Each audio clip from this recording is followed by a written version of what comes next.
Vallabhbhai Patel, popularly known as Sardar Patel, was an Indian politician.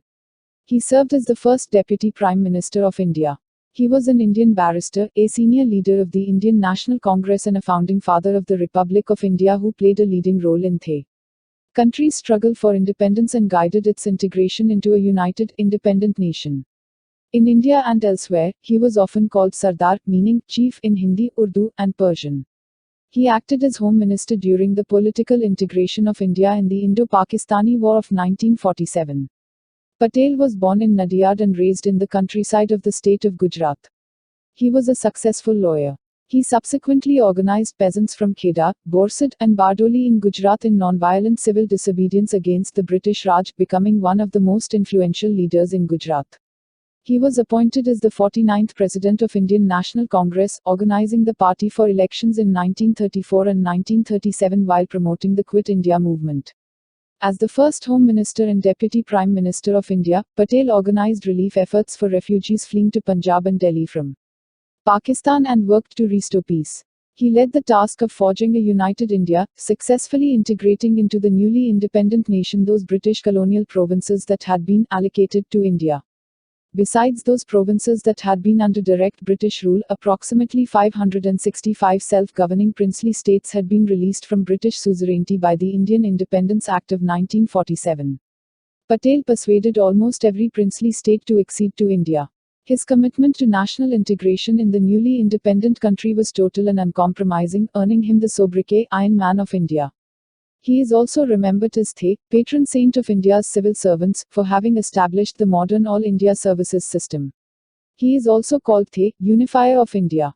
The Statue of Unity, the world's tallest statue, was dedicated to him on the 31st of October 2018, which is approximately 182 meters, 597 feet, in height. Patel, one of the 6 children of Vallabhbhai Patel and Ladba, was born in Nadiyad, Gujarat. Patel's date of birth was never officially recorded. Patel entered it as the 31st of October on his matriculation examination papers. He belonged to the Luva Patel Patidar community of central Gujarat, although after his fame, the Luva Patels and Kadava Patels have also claimed him as one of their own. Patel traveled to attend schools in Nadiyad, Petlad, and Borsad, living self-sufficiently with other boys. He reputedly cultivated a stoic character.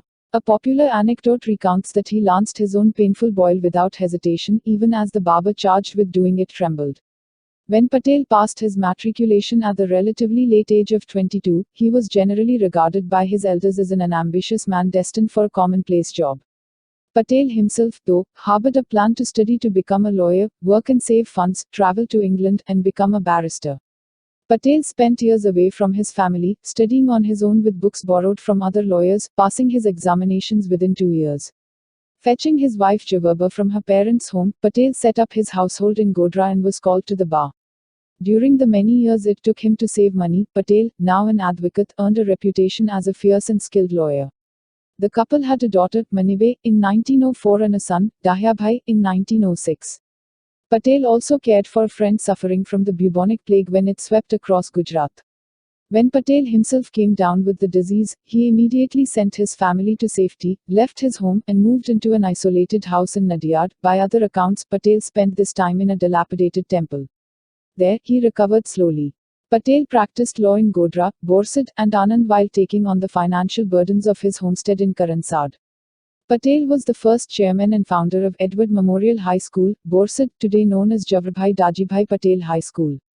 When he had saved enough for his trip to England and applied for a pass and a ticket, they were addressed to V.J. Patel, at the home of his elder brother Vithabhai, who had the same initials as Vallabha.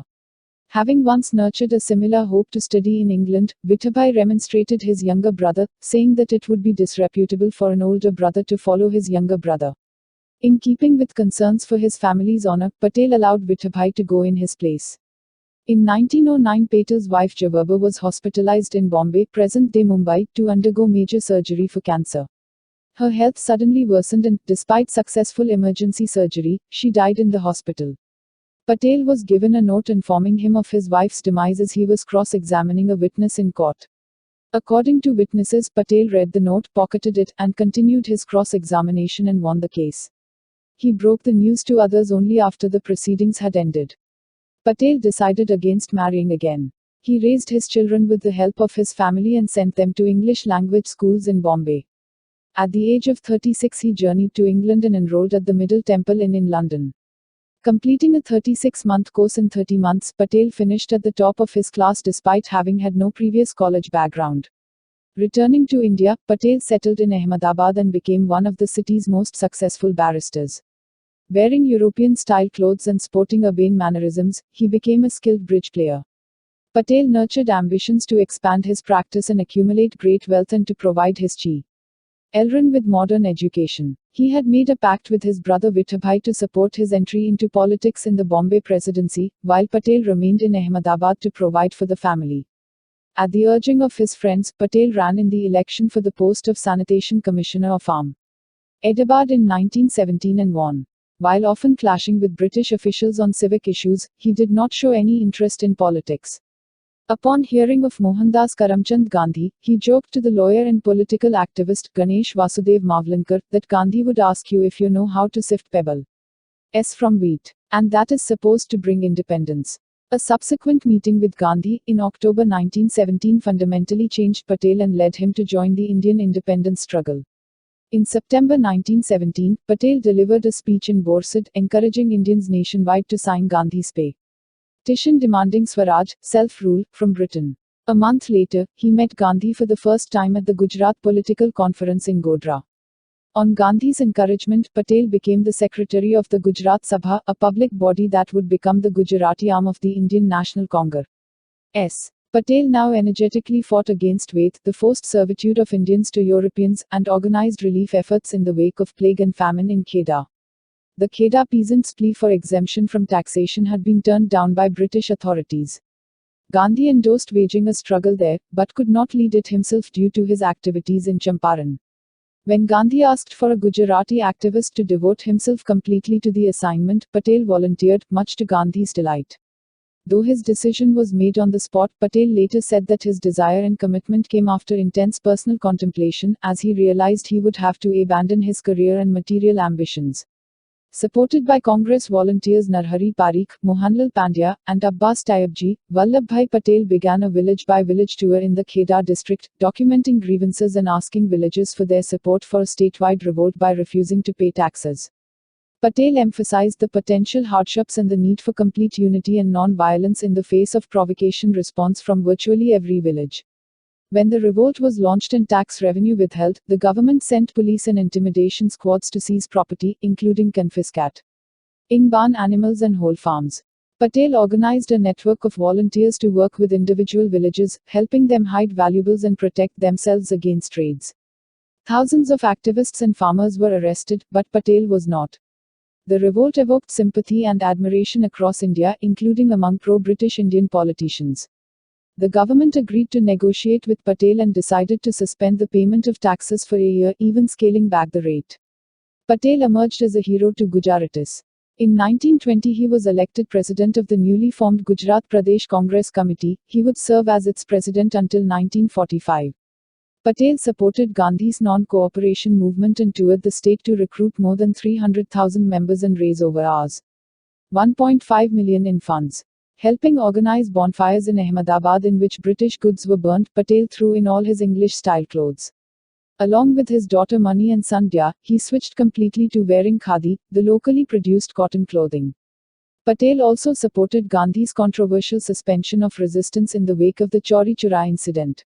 In Gujarat, he worked extensively in the following years against alcoholism, untouchability, and caste discrimination, as well as for the empowerment of women. In the Congress, he was a resolute supporter of Gandhi against his Swarajist critics. Patel was elected Ahmedabad's municipal president in 1922, 1924, and 1927. During his terms, he oversaw improvements in infrastructure, the supply of electricity was increased, drainage and sanitation systems were extended throughout the city. The school system underwent major reforms. He fought for the recognition and payment of teachers employed in schools established by nationalists, independent of British control, and even took on sensitive Hindu-Muslim issues. Patel personally led relief efforts in the aftermath of the torrential rainfall of 1927 that caused major floods in the city and in the Kheda district, and great destruction of life and property. He established refugee centers across the district, mobilized volunteers, and arranged for supplies of food, medicines, and clothing, as well as emergency funds from the government and the public. When Gandhi was in prison, Patel was asked by members of Congress to lead the Satyagraha in Nagpur in 1923 against a law banning the raising of the Indian flag. He organized thousands of volunteers from all over the country to take part in processions of people violating the law. Patel negotiated a settlement obtaining the release of all prisoners and allowing nationalists to hoist the flag in public. Later that year, Patel and his allies uncovered evidence suggesting that the police were in league with a local dacoit criminal gang related to Devar Baba in the Borsad Taluka even as the government prepared to levy a major tax for fighting dacoits in the area.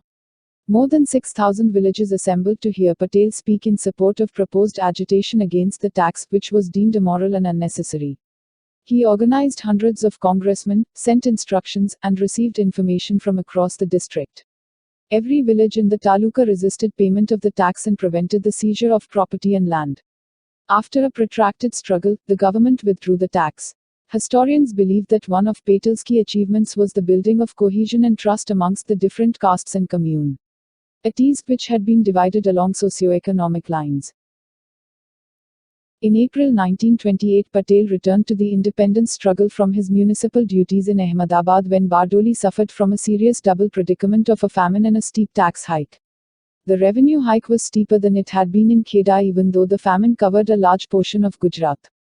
After cross-examining and talking to village representatives, emphasizing the potential hardship and need for non-violence and cohesion, Patel initiated the struggle with a complete denial of taxes. Patel organized volunteers, camps, and an information network across affected areas. The revenue refusal was stronger than in Kheda, and many sympathy satyagrahas were undertaken across Gujarat. Despite arrests and seizures of property and land, the struggle intensified. The situation came to a head in August when, through sympathetic intermediaries, he negotiated a settlement that included repealing the tax hike, reinstating village officials who had resigned in protest, and returning seized property and land. It was by the women of Bardoli, during the struggle and after the Indian National Congress victory in that area, that Patel first began to be referred to as Sardar or headman. As Gandhi embarked on the Dandi Salt March, Patel was arrested in the village of Ras and was put on trial without witnesses, with no lawyer or journalists allowed to attend. Patel's arrest and Gandhi's subsequent arrest caused the Salt Satyagraha to greatly intensify in Gujarat districts. Across Gujarat launched an anti-tax rebellion until and unless Patel and Gandhi were released.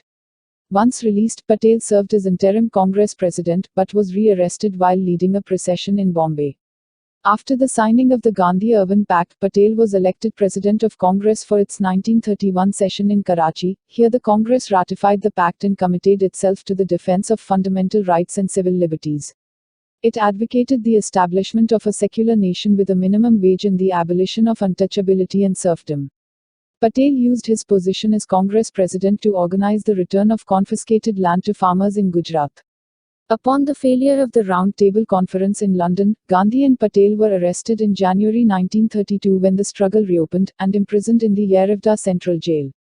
During this term of imprisonment, Patel and Gandhi grew close to each other, and the two developed a close bond of affection, on trust, and frankness. Their mutual relationship could be described as that of an elder brother, Gandhi, and his younger brother, Patel. Despite having arguments with Gandhi, Patel respected his instincts and leadership. In prison, the two discussed national and social issues, read Hindu epics, and cracked jokes. Gandhi taught Patel Sanskrit. Gandhi's secretary, Mahadev Desai, kept detailed records of conversations between Gandhi and Patel. When Gandhi embarked on a fast unto death protesting the separate electorates allocated for untouchables, Patel looked after Gandhi closely and himself refrained from partaking of food. Patel was later moved to a jail in Nasik, and refused a British offer for a brief release to attend the cremation of his brother Vallabhbhai, who had died in October 1933. He was finally released in July 1934. Patel's position at the highest level in the Congress was largely connected with his role from 1934 onwards, when the Congress abandoned its boycott of elections in the party organization. Based at an apartment in Bombay, he became the Congress's main fundraiser and chairman of its Central Parliamentary Board, playing the leading role in selecting and financing candidates for the 1934 elections to the Central Legislative Assembly in New Delhi and for the provincial elections of 1936. In addition to collecting funds and selecting candidates, he also determined the Congress's stance on issues and opponents. Not contesting a seat for himself, Patel nevertheless guided congressmen elected in the provinces and at the national level. In 1935, Patel underwent surgery for hemorrhoids, yet continued to direct efforts against the plague in Bardoli and again when a drought struck Gujarat in 1939. Patel guided the Congress ministries that had won power across India with the aim of preserving party discipline. Patel feared that the British would take advantage of opportunities to create conflict among elected congressmen, and he did not want the party to be distracted from the goal of complete independence. Patel clashed with Nehru, opposing declarations of the adoption of socialism at the 1936 Congress session, which he believed was a diversion from the main goal of achieving independence. In 1938, Patel organized rank-and-file opposition to the attempts of then Congress President Subhas Chandra Bose to move away from Gandhi's principles of non-violent resistance. Patel saw Bose as wanting more power over the party. He led senior Congress leaders in a protest that resulted in Bose's resignation. But criticism arose from Bose's supporters, socialists, and other congressmen that Patel himself was acting in an authoritarian manner in his defense of Gandhi's authority. Vallabhbhai and Bose had been highly critical of Gandhi's leadership during their travels in Europe. By the time Vallabhbhai died in October 1933, Bose had become his primary caregiver. On his deathbed, he left a will of sorts, bequeathing 3/4 of his money to Bose to use in promoting India's cause in other countries. When Patel saw a copy of the letter in which his brother had left a majority of his estate to Bose, he asked a series of questions. Why was the letter not attested by a doctor? Had the original paper been preserved? Why were the witnesses to that letter all men from Bengal and none of the many other veteran freedom activists and supporters of the Congress who had been present at Geneva where Vallabhbhai had died? Patel may even have doubted the veracity of the signature on the document. The case went to the court, and after a legal battle that lasted more than a year, the courts judged that Vallabhbhai's estate could only be inherited by his legal heirs, that is, his family. Patel promptly handed the money over to the Vallabhbhai Memorial Trust. On the outbreak of World War II, Patel supported Nehru's decision to withdraw the Congress from central and provincial legislatures, contrary to Gandhi's advice, as well as an initiative by senior leader Chakravarti Rajagopal Lachari to offer Congress's full support to Britain if it promised Indian independence at the end of the war and installed a democratic government right away. Gandhi had refused to support Britain on the grounds of his moral opposition to war, while Subhash Chandra Bose was in militant opposition to the British. The British rejected Rajagopalachari's initiative, and Patel embraced Gandhi's leadership again. He participated in Gandhi's call for individual disobedience, and was arrested in 1940 and imprisoned for 9 months. He also opposed the proposals of the Cripps Mission in 1942. Patel lost more than 20 pounds during his period in jail. While Nehru, Rajagopalachari, and Maulana Azad initially criticized Gandhi's proposal for an all-out campaign of civil disobedience to force the British to quit India, Patel was its most fervent supporter. Arguing that the British would retreat from India as they had from Singapore and Burma, Patel urged that the campaign start without any delay. Though feeling that the British would not leave immediately, Patel favored an all-out rebellion that would galvanize the Indian people, who had been divided in their response to the war. In Patel's view, such a rebellion would force the British to concede that continuation of colonial rule had no support in India, and thus speed the transfer of power to Indians. Believing strongly in the need for revolt, Patel stated his intention to resign from the Congress if the revolt were not approved. Gandhi strongly pressured the All India Congress Committee to approve an all-out campaign of civil disobedience, and the AICC approved the campaign on 7 August 1942. Though Patel's health had suffered during his stint in jail, he gave emotional speeches to large crowds across India, asking them to refuse to pay taxes and to participate in civil disobedience, mass protests, and a shutdown of all civil services. He raised funds and prepared a second tier of command as a precaution against the arrest of national leaders. Historians believe that Patel's speech was instrumental in electrifying nationalists, who up to then had been skeptical of the proposed rebellion. Patel's organizing work in this period is credited by historians with ensuring the success of the rebellion across India. Patel was arrested on 9 August and was imprisoned with the entire Congress Working Committee from 1942 to 1945 at the fort in Ahmednagar. Here he spun cloth, played bridge, read a large number of books, took long walks, and practiced gardening. He also provided emotional support to his colleagues while awaiting news and developments from the outside. Patel was deeply pained at the news of the deaths of Mahadev Desai and Kasturba Gandhi later that year. But Patel wrote in a letter to his daughter that he and his colleagues were experiencing fullest peace for having done their duty. Even though other political parties had opposed the struggle and the British had employed ruthless means of suppression, the Quit India movement was by far the most serious rebellion since that of 1857, as the Viceroy cabled to Winston Churchill. More than 100,000 people were arrested and many were killed in violent struggles with the police. Strikes, protests, and other revolutionary activities had broken out across India. When Patel was released on 15 June 1945, he realized that the British were preparing proposals to transfer power to India. As the first Home Minister, Patel played the key role in the integration of the princely states into the Indian Federation. In the elections, the Congress won a large majority of the elected seats, dominating the Hindu electorate. But the Muslim League led by Muhammad Ali Jinnah won a large majority of Muslim electorate seats. The League had resolved in 1940 to demand Pakistan, an independent state for Muslims, and was a fierce critic of the Congress. The Congress formed governments in all provinces save Sindh, Punjab, and Bengal, where it entered into coalitions with other parties. When the British mission proposed two plans for transfer of power, there was considerable opposition within the Congress to both. The plan of 16 May 1946 proposed a loose federation with extensive provincial autonomy, and grouping of provinces based on religious majority. The plan of 16 May 1946 proposed the partition of India on religious lines, with over 565 princely states free to choose between independence or accession to either dominion. The League approved both plans while the Congress flatly rejected the proposal of 16 May. Gandhi criticized the 16 May proposal as being inherently divisive, but Patel, realizing that rejecting the proposal would mean that only the League would be invited to form a government, lobbied the Congress Working Committee hard to give its assent to the 16 May proposal. Patel engaged the British envoys Sir Stafford Cripps and Lord Patek Lawrence and obtained an assurance that the grouping clause would not be given practical force. Patel converted Jawaharlal Nehru, Rajendra Prasad, and Rajagopalachari to accept the plan. When the League retracted its approval of the 16 May plan, the Viceroy Lord Wavell invited the Congress to form the government. Under Nehru, who was styled the Vice President of the Viceroy's Executive Council, Patel took charge of the departments of Home Affairs and Information and Broadcasting.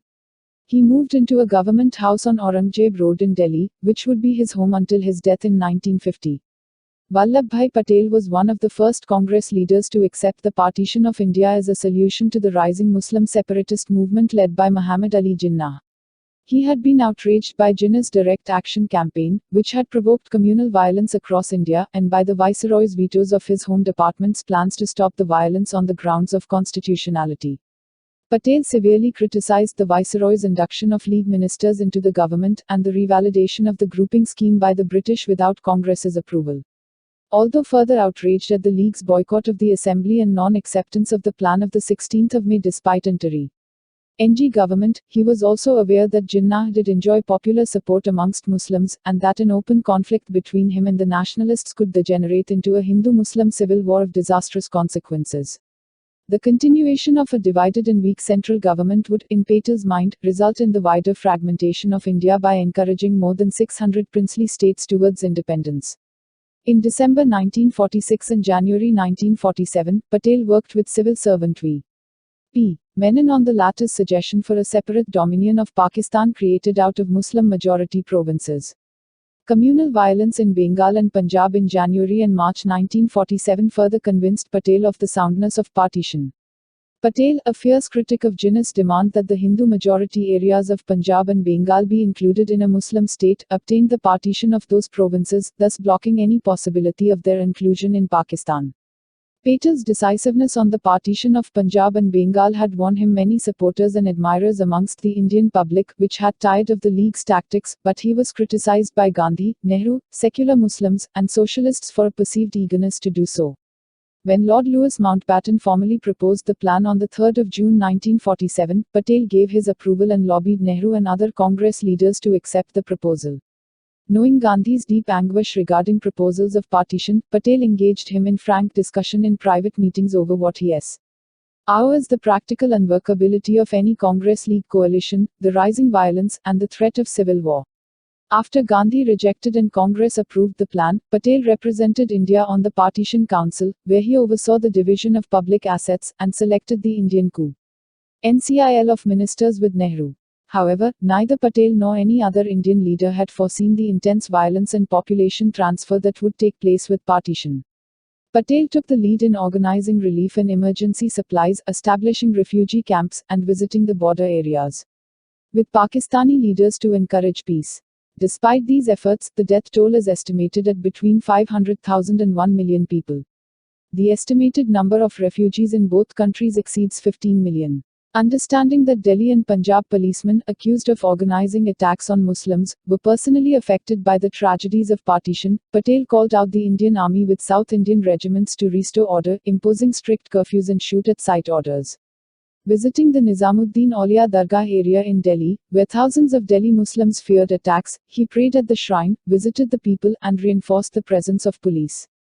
He suppressed from the press reports of atrocities in Pakistan against Hindus and Sikhs to prevent retaliatory violence. Establishing the Delhi Emergency Committee to restore order and organizing relief efforts for refugees in the capital, Patel publicly warned officials against partiality and neglect. When reports reached Patel that large groups of Sikhs were preparing to attack Muslim convoys heading for Pakistan, Patel hurried to Amritsar and met Sikh and Hindu leaders. Arguing that attacking helpless people was cowardly and dishonorable, Patel emphasized that Sikh actions would result in further attacks against Hindus and Sikhs in Pakistan. He assured the community leaders that if they worked to establish peace and order and guarantee the safety of Muslims, the Indian government would react forcefully to any failures of Pakistan to do the same. Following his dialogue with community leaders and his speech, no further attacks occurred against Muslim refugees, and a wider peace and order was soon re-established over the entire area. However, Patel was criticized by Nehru, secular Muslims, and Gandhi over his alleged wish to see Muslims from all parts of India depart. While Patel vehemently denied such allegations, the acrimony with Maulana Azad and other secular Muslim leaders increased when Patel refused to dismiss Delhi's Sikh police commissioner, who was accused of discrimination. Hindu and Sikh leaders also accused Patel and other leaders of not taking Pakistan sufficiently to task over the attacks on their communities there, and Muslim leaders further criticized him for allegedly neglecting the needs of Muslims leaving for Pakistan, and concentrating resources for incoming Hindu and Sikh refugees. Patel clashed with Nehru and Azad over the allocation of houses in Delhi vacated by Muslims leaving for Pakistan. Nehru and Azad desired to allocate them for displaced Muslims, while Patel argued that no government professing secularism must make such exclusions. However, Patel was publicly defended by Gandhi and received widespread admiration and support for speaking frankly on communal issues and acting decisively and resourcefully to quell disorder and violence. Patel took charge of the integration of the princely states into India. This achievement formed the cornerstone of Patel's popularity in the post-independence era. Even today he is remembered as the man who united India. He is, in this regard, compared to Otto von Bismarck, who unified the many German states in 1871. Under the plan of the 3rd of June, more than 562 princely states were given the option of joining either India or Pakistan, or choosing independence. Indian nationalists and large segments of the public feared that if these states did not accede, most of the people and territory would be fragmented. The Congress, as well as senior British officials, considered Patel the best man for the task of achieving conquest of the princely states by the Indian dominion. Gandhi had said to Patel, "The problem of the states is so difficult that you alone can solve it." Patel was considered a statesman of integrity with the practical acumen and resolve to accomplish a monumental task. He asked V.P. Menon, a senior civil servant with whom he had worked on the partition of India, to become his right-hand man as Chief Secretary of the State's Ministry. On 6 May 1947, Patel began lobbying the princes, attempting to make them receptive towards dialogue with the future government and forestall potential conflicts. Patel used social meetings and unofficial surroundings to engage most of the monarchs, inviting them to lunch and tea at his home in Delhi. At these meetings, Patel explained that there was no inherent conflict between the Congress and the princely order. Patel invoked the patriotism of India's monarchs, asking them to join in the independence of their nation and act as responsible rulers who cared about the future of their people. He persuaded the princes of 565 states of the impossibility of independence from the Indian Republic, especially in the presence of growing opposition from their subjects. He proposed favorable terms for the merger, including the creation of privy purses for the rulers' descendants. While encouraging the rulers to act out of patriotism, Patel did not rule out force. Stressing that the princes would need to accede to India in good faith, he set a deadline of the 15th of August 1947 for them to sign the Instrument of Accession document. All but 3 of the states willingly merged into the Indian Union. Only Jammu and Kashmir, Junagadh, and Hyderabad did not fall into his basket. Junagadh was especially important to Patel, since it was in his home state of Gujarat.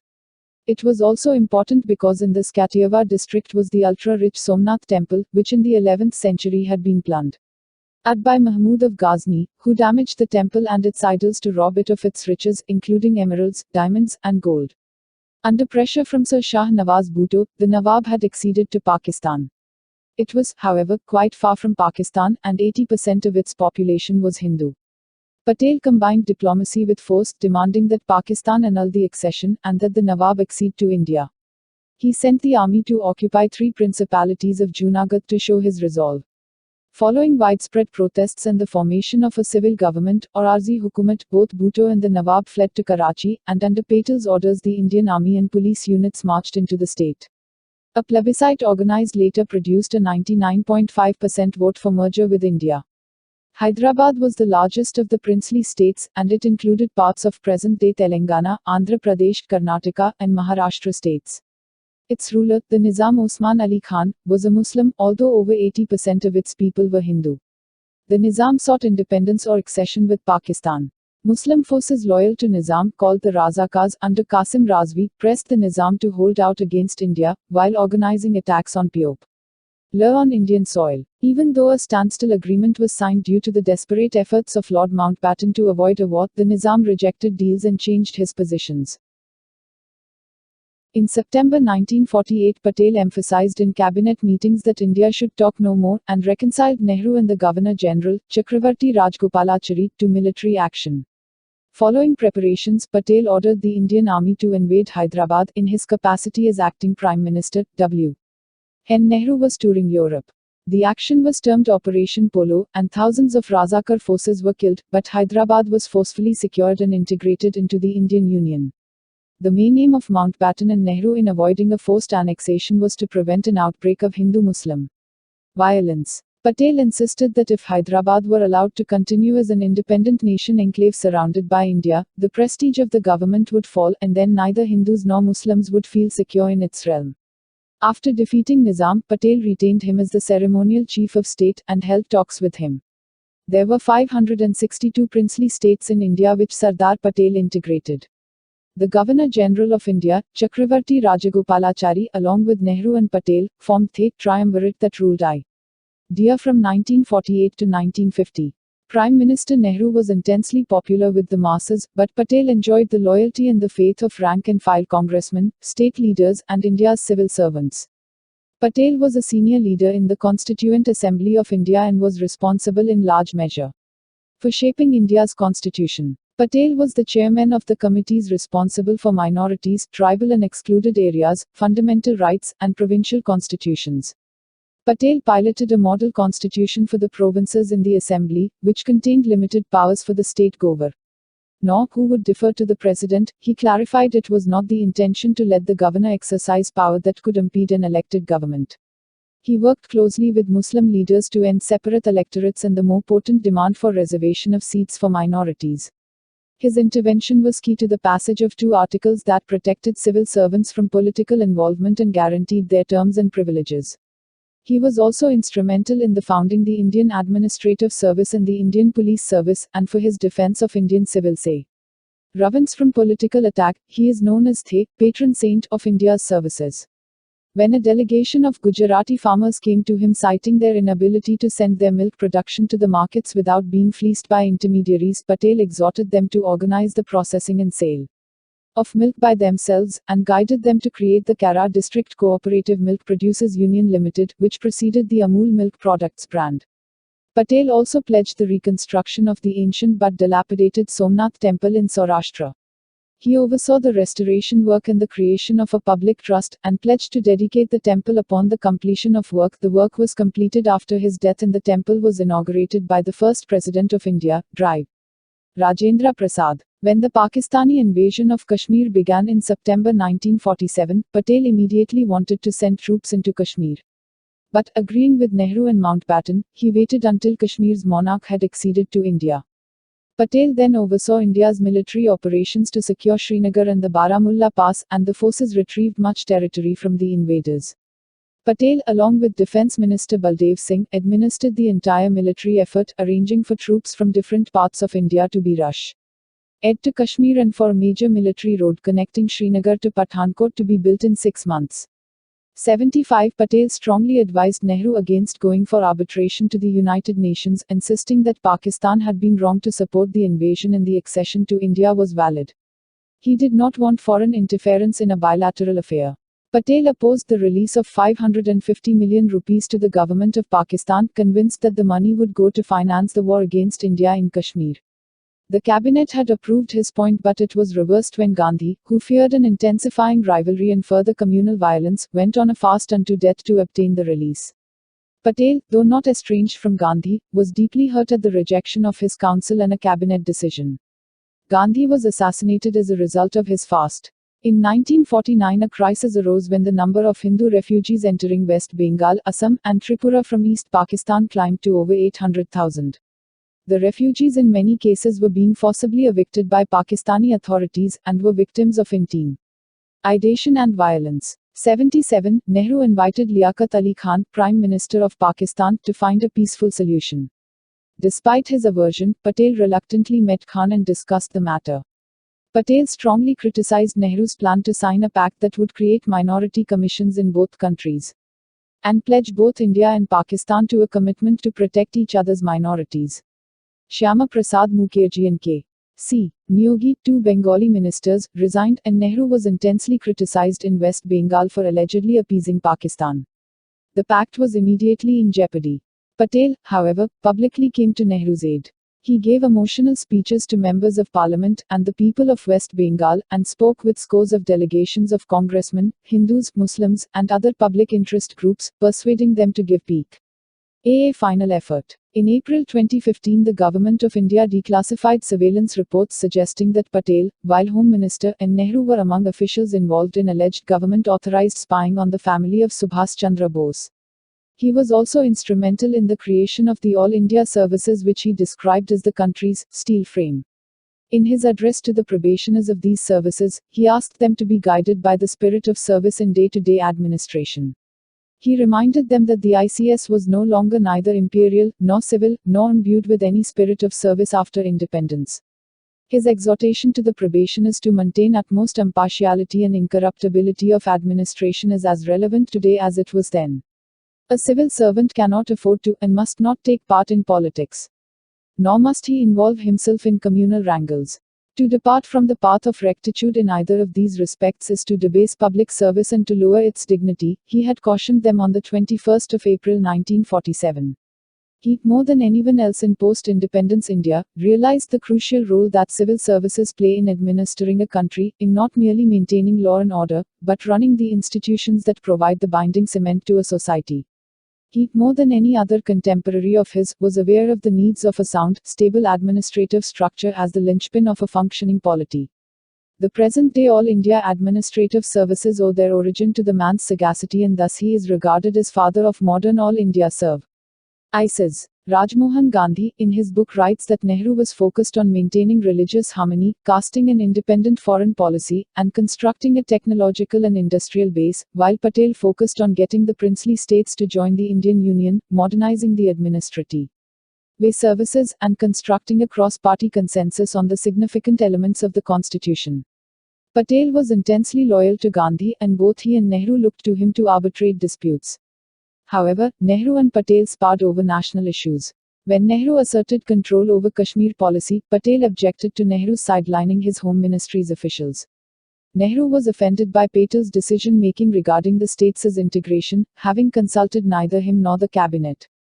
Patel asked Gandhi to relieve him of his obligation to serve, believing that an open political battle would hurt India.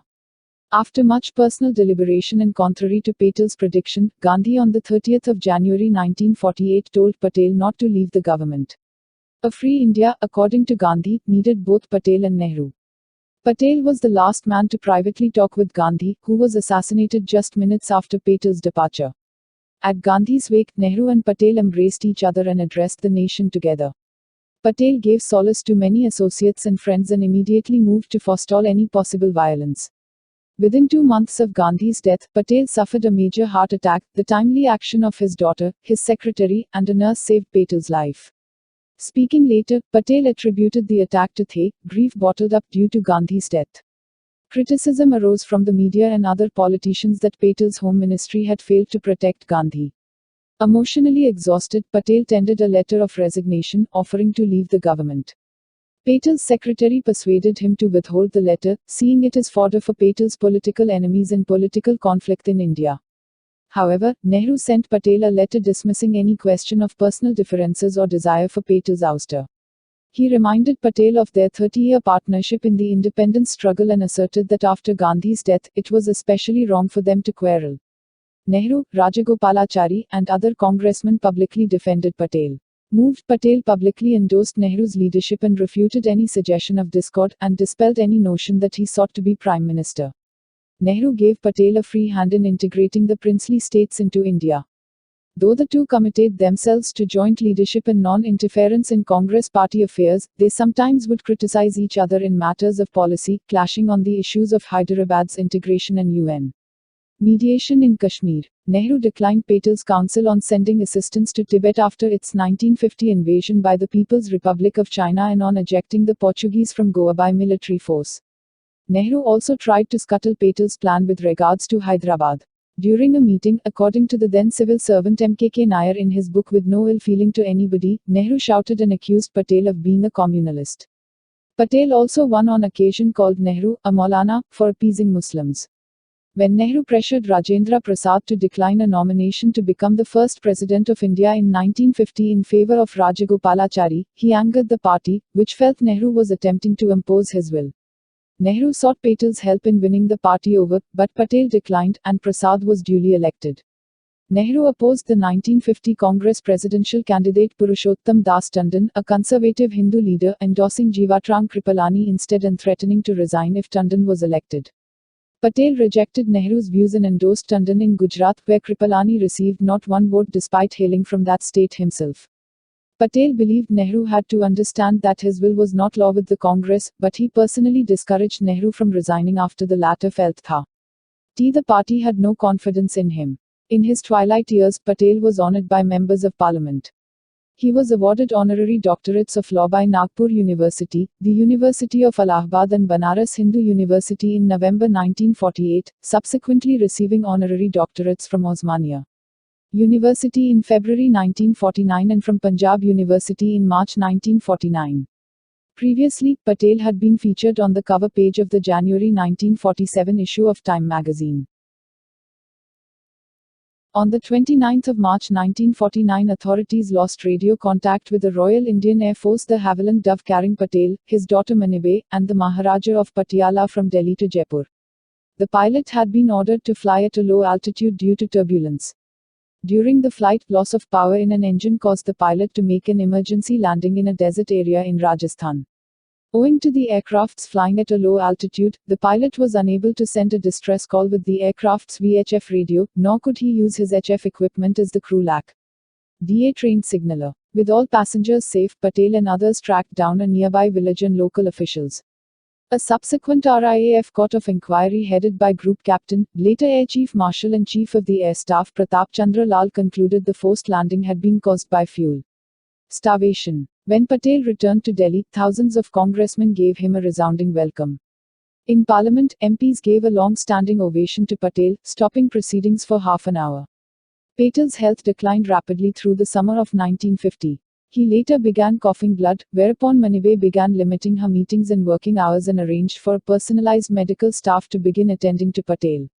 The Chief Minister of West Bengal and Dr. Bidhan Roy heard Patel make jokes about his impending end, and in a private meeting P. Atal frankly admitted to his ministerial colleague N.V. Gadgil that he was not going to live much longer. Patel's health worsened after the 2nd of November, when he began losing consciousness frequently and was confined to his bed.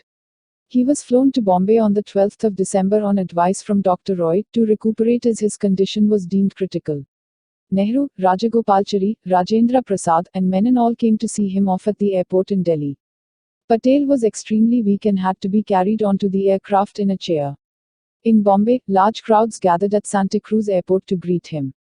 To spare him from this stress, the aircraft landed at Juhu Aerodrome, where Chief Minister B.G. Kher and Morarji Desai were present to receive him with a car belonging to the governor of Bombay that took Vallabhbhai to Birla House.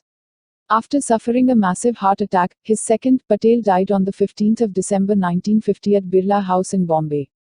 In an unprecedented and unrepeated gesture, on the day after his death more than 1,500 officers of India's civil and police services congregated to mourn at Patel's residence in Delhi and pledged complete loyalty and unremitting zeal in India's service. Numerous governments and world leaders sent messages of condolence upon Patel's death, including Trigwe, the Secretary-General of the United Nations, President Sukarno of Indonesia, Prime Minister Liaquat Ali Khan of Pakistan and Prime Minister Clement Attlee of the United Kingdom. In homage to Patel, Prime Minister Jawaharlal Nehru declared a week of national mourning. Patel's cremation was planned at Girgaon Chowpatty, but this was changed to Sonapur, now Marine Lines, when his daughter conveyed that it was his wish to be cremated like a common man in the same place as his wife and brother were earlier cremated. K. M. Munshi wrote in his book that after Patel's death Nehru issued a direction to the ministers and the secretaries not to go to Bombay to attend the funeral.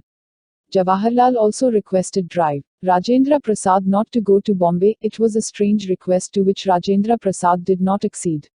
His cremation in Sonapur in Bombay was attended by a crowd of 1 million including Prime Minister Jawaharlal Nehru, Rajagopalachari and President Rajendra Prasad. During his lifetime, Vallabhbhai Patel received criticism for an alleged bias against Muslims during the time of partition. He was criticized by Maulana Azad and others for readily supporting partition. Gua says that during the partition, Nehru wanted the government to make the Muslims stay back and feel secure in India while Patel was inclined to place that responsibility on the individuals themselves. Patel also told Nehru that the minority also had to remove the doubts that were entertained about their loyalty based on their past association with the demand of Pakistan. However, Patel successfully prevented attacks upon a train of Muslim refugees leaving India. In September 1947 he was said to have had 10,000 Muslims sheltered safely in the Red Fort and had free kitchens open for them during the communal violence. Patel was also said to be more forgiving of Indian nationalism and harsher on Pakistan. He exposed a riot plot, confiscated a large haul of weapons from the Delhi Jummah Masjid, and had a few plotters killed by the police, but his approach was said to have been harsh. Patel was also criticized by supporters of Subhas Chandra Bose for acting coercively to put down politicians not supportive of Gandhi. Socialist politicians such as Jaya Prakash Narayan and Asoka Mehta criticized him for his personal proximity to Indian industrialists such as the Birla and Sarabhai families. It is said that Patel was friendly towards capitalists while Nehru believed in the state controlling the economy. Also, Patel was more inclined to support the West in the emerging Cold War. Patel had long been the rival of Nehru for party leadership, but Nehru usually prevailed over the older man, who died in 1950. Subsequently, J.R.D. Tata, the industrialist, Maulana Azad and several others expressed the opinion that Patel would have made a better prime minister for India than Nehru. These Patel admirers and Nehru's critics cite Nehru's belated embrace of Patel's advice regarding the UN and Kashmir and the integration of Goa by military action and Nehru's rejection of Patel's advice on China. Proponents of free enterprise cite the failings of Nehru's socialist policies as opposed to Patel's defense of property rights and his mentorship of what was to be later known as the Amul Cooperative Project. However, A.G. Nurani, in comparing Nehru and Patel, writes that Nehru had a broader understanding of the world than Patel. Among Patel's surviving family, Manibai Patel lived in a flat in Bombay for the rest of her life following her father's death. She often led the work of the Sardar Patel Memorial Trust, which organizes the prestigious annual Sardar Patel Memorial Lectures, and other charitable organizations. Dahyabhai Patel was a businessman who was elected to serve in the Lok Sabha, the lower house of the Indian Parliament, as an MP in the 1960s. For many decades after his death, there was a perceived lack of effort from the Government of India, the national media, and the Congress Party regarding commemoration of Patel's life and work. Patel was posthumously awarded the Bharat Ratna, India's highest civilian honor, in 1991. It was announced in 2014 that his birthday, the 31st of October, would become an annual national celebration known as Rashtriya Ekta Divas, National Unity Day. In 2012, Patel was ranked third in Outlook India's poll of the greatest Indian. Patel's family home in Karansad is preserved in his memory. The Sardar Vallabhbhai Patel National Memorial in Ahmedabad was established in 1980 at the Moti Shahi Mahal. It comprises a museum, a gallery of portraits and historical pictures, and a library containing important documents and books association aided with Patel and his life. Amongst the exhibits are many of Patel's personal effects and relics from various periods of his personal and political life. Patel is the namesake of many public institutions in India. A major initiative to build dams, canals, and hydroelectric power plants in the Narmada River Valley to provide a tri-state area with drinking water and electricity and to increase agricultural production was named the Sardar Sarovar. Patel is also the namesake of the Sardar Vallabhbhai National Institute of Technology in Surat, Sardar Patel University, Sardar Patel High School, and the Sardar Patel Vidyalaya, which are among the nation's premier institutions. India's National Police Training Academy is also named after him. The International Airport of Ahmedabad is named after him. Also, the International Cricket Stadium of Ahmedabad, also known as the Motera Stadium, is named after him. A national cricket stadium in Navrangpura, Ahmedabad, used for national matches and events, is also named after him. The chief outer ring road encircling Ahmedabad is named SP Ring Road.